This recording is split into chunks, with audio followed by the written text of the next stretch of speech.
Share మార్కెట్లో విజయం సాధించాలన్నారా? విజయవాడలోని విఎల్ ట్రేడింగ్ ఇన్స్టిట్యూట్తో ట్రేడింగ్ను ప్రొఫెషనల్గా నేర్చుకోండి. Online and offline classes available. Admissions open now. Welcome to day 36.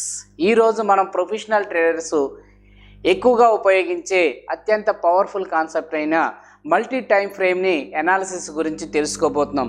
చాలామంది ట్రేడర్స్ కేవలం ఒక టైం ఫ్రేమ్ని చూసి మాత్రమే ట్రేడింగ్ చేస్తారు. కానీ ప్రొఫెషనల్ ట్రేడర్స్ ఒక చార్ట్ను వివిధ టైం ఫ్రేమ్లో విశ్లేషణ చేస్తూ ఉంటారు.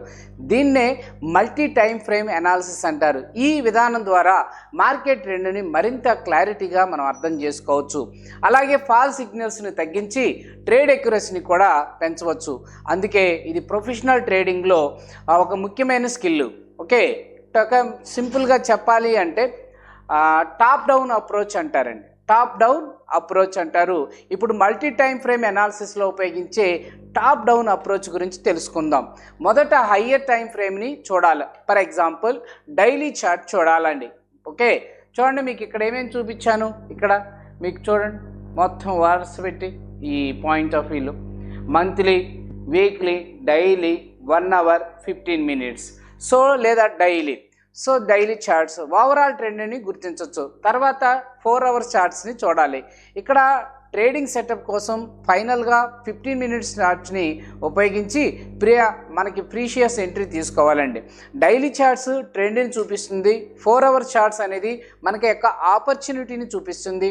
15 minutes అనేది చార్ట్స్ ఎంట్రీ టైమింగ్ని పర్ఫెక్ట్గా చూపిస్తుంది. ఇదే ప్రొఫెషనల్ ట్రేడర్ యొక్క టాప్ డౌన్ అనాలిసిస్ అంటారు. Okay, benefits of multi time frame analysis.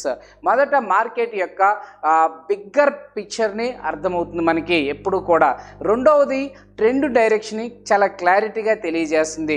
మూడవది హయ్యర్ ప్రాబబిలిటీ ట్రేడ్ని తెలియజేస్తుంది. నాలుగవది ఫాల్స్ బ్రేక్అవుట్ మరియు ఫాల్స్ సిగ్నల్స్ని తగ్గిస్తాయి. ఐదవది ఎంట్రీ మరియు ఎగ్జిట్ డెసిషన్ మరింత ఎక్యురసీ అవుతుంది.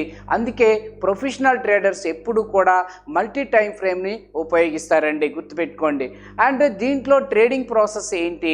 మొదట హయ్యర్ టైం ఫ్రేమ్లో ట్రెండ్ని గుర్తించటం, అండ్ ట్రెండ్ బుల్లిష్గా ఉందా లేదా బేరిష్గా ఉందా, అలానే సైడ్ వేస్గా ఉన్నాయా, అలానే తర్వాత వచ్చేసరికి ముఖ్యమైన సపోర్టు మరియు రెసిస్టెన్స్ లెవెల్ని మార్క్ చేయటం. ఆ తర్వాత మీడియం టైం ఫ్రేమ్లో సెటప్ కోసం వెయిట్ చేయాలి. చివరిగా లోయర్ టైం ఫ్రేమ్లో కన్ఫర్మేషన్ తీసుకుంటే ఎంట్రీ చాలా ఈజీగా అవుతుందండి. అవునా కాదా? ఈ ప్రాసెస్ వల్ల మన ఎమోషనల్ ట్రేడింగ్ తగ్గుతుంది. ట్రేడింగ్ డెసిషన్ మరింత స్ట్రక్చర్గా మారతాయండి. ఓకే, ఇలాంటిది మీరు ఆల్రెడీ చేస్తుంటే మీరు ఒక్కసారి మీకు తెలిసినటువంటి ఏదైతే చార్ట్స్ ఉన్నాయో ఏదైనా ఒక స్టాక్ తీసుకొని దీన్ని చెక్ చేయండి. మీరు ఫారెక్స్ ట్రేడింగ్ కావచ్చు, లేకపోతే ఇండియన్ మార్కెట్ కావచ్చు, కమోడిటీ కావచ్చు, మీరు ఈ టైం ఫ్రేమ్ని చెక్ చేసి కింద ఏది చెక్ చేశారో చార్ట్ బాక్స్లో తెలియచేయండి. డైలీ చార్ట్స్ 4 hours 15 minutes చార్ట్లో మీరు మొత్తం నీట్గా టైం ఫ్రేమ్ చెక్ చేసి కింద కామెంట్ రూపంలో తెలియచేయండి.